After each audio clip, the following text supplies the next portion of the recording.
Hi, I'm Ray, this is TinyTableGames. Thanks for clicking on the video. Like and subscribe if you haven't already. And today we're going to be playing Terraforming Mars, the dice game. I've played Terraforming Mars, the non-dice version of the game, and didn't care for it. But the dice game seems a bit more compact, a lot less fiddly.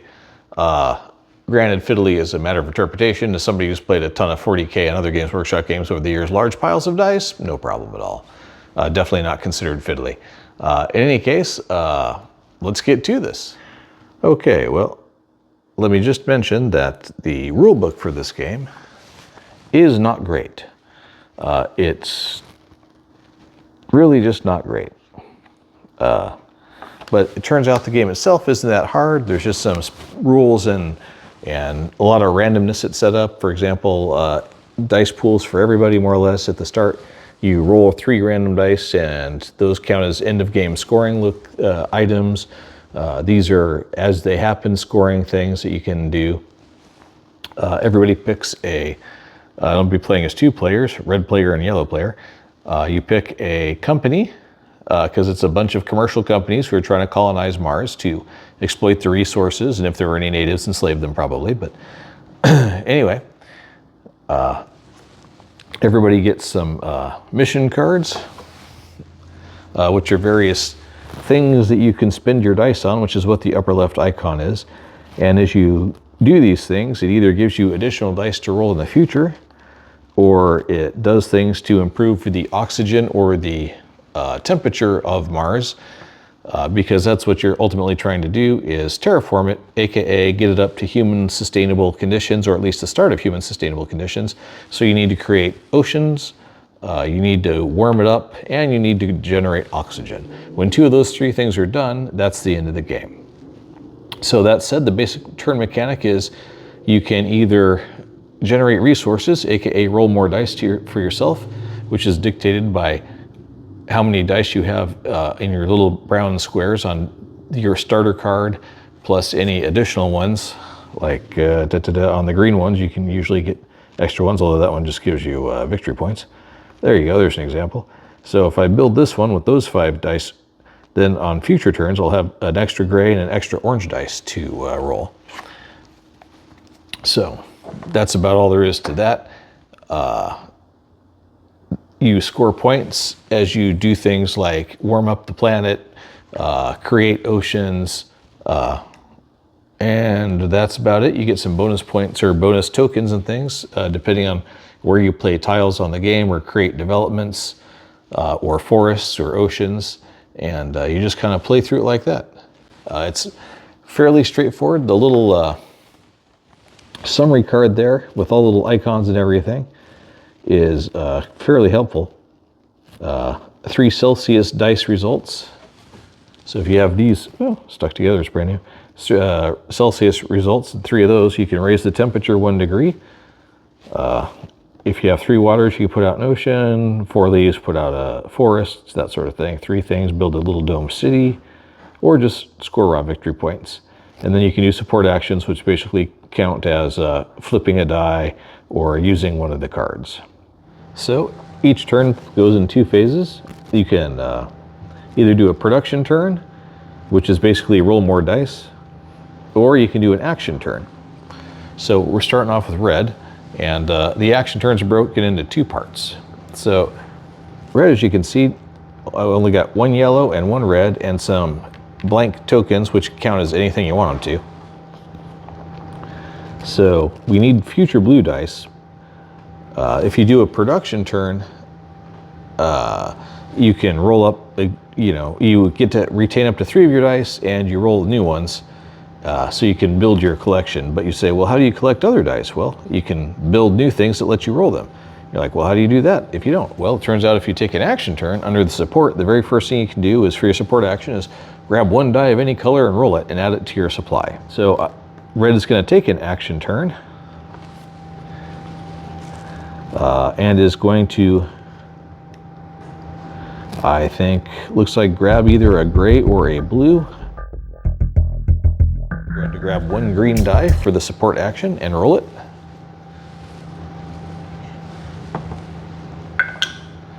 And by a miracle, it is actually the thing we want it to be. So we're just going to add that to our stash. And while we don't have the beaker or the Celsius, at least we've got this one for future use. So that's the support action. On a future support action, on a future turn, you can actually change the facing of one of the dice should you choose to. We don't really have anything else we can do at the moment unless we choose to use some blank dice, which are the freebie ones, which you get at the start depending on which company you have. So you get, in this case, 4 wild card tokens. So I might do that. I might go ahead and say for my main action is going to build out a card. And in this case, I think, well, that one would be great, but that takes way more resources than I got. So we got the green one, and if we use 2 wild card tokens, we can immediately build this guy out. And notice you don't actually draw back up to 5 cards in your hand unless you take a production turn instead of an action turn, which kind of makes sense, I suppose. Meanwhile, over here, Saturn Systems, the red team being called Terractor.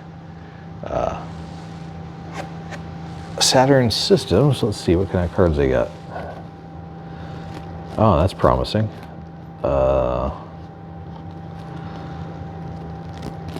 Flip back a used action card and gain 1 victory point. Red cards are things that happen immediately. Green things are builds. And blues give you additional actions you can use in the future. I'm going to do a support action and grab another blue die and roll it. For water, great. That's not terrible.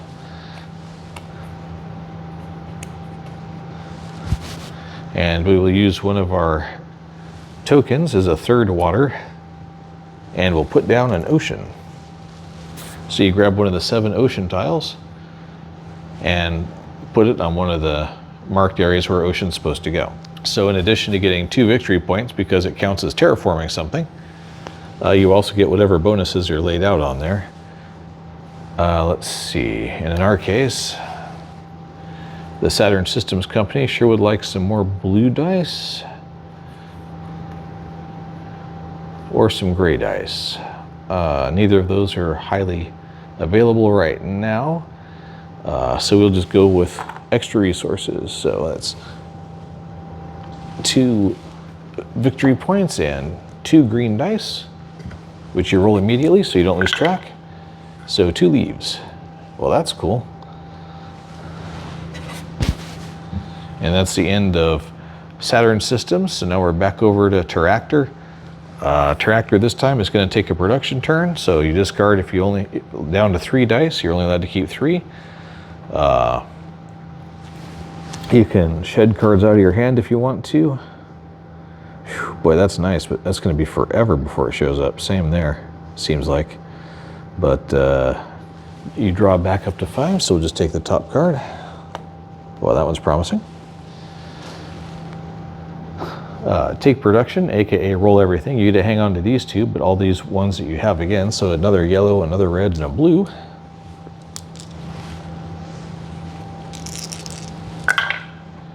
And now we have these resources: a Celsius, a down arrow, and a lightning bolt.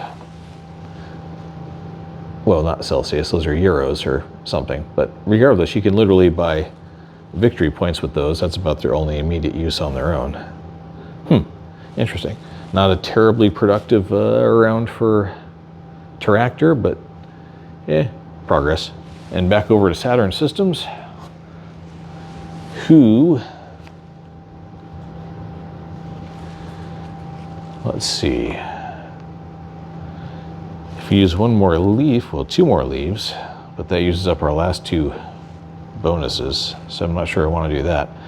So rather, we're going to use 1 of them and these 2, euros, to probably just buy a couple victory points.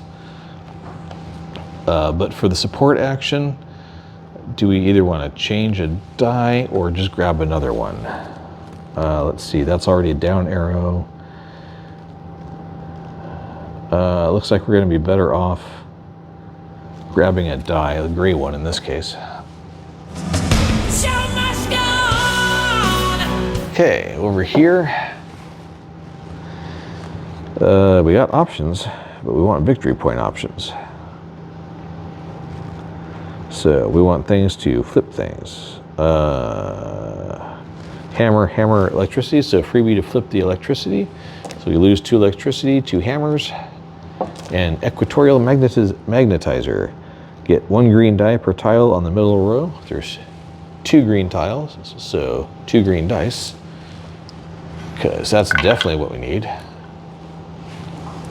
Naturally, none of them are leaves. And back over here.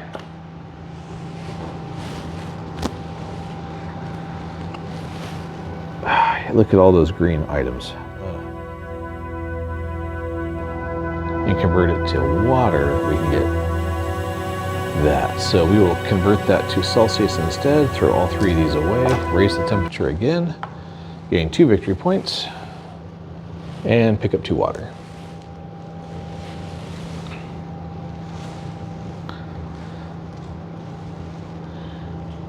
Wahahaha. Okay, back over here.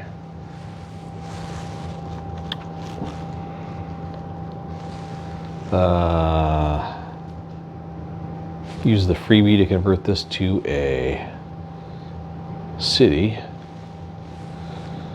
And that's pretty much it. We're almost to the point where we can do this one, which is great. Oxygen, city, money. Next time we just do 1 more conversion and we'll be able to pick up a green leaf, 1 bonus point at the end, plus 2 bonus points there, plus extra bonus points for being next to the city. So that's definitely the play. Okay, all that's left to do is round up the end of game points. So over here for Team Terractor, let's see. There's 3, 4, 5, 6, ooh, 10. Man, that was a good one. 11, 12, 15. Dang. And 4. So 19 more points. So from 42 to what? 52, 62, 61.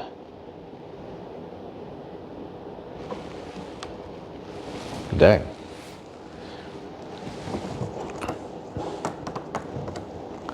And for Team Saturn, we got 8,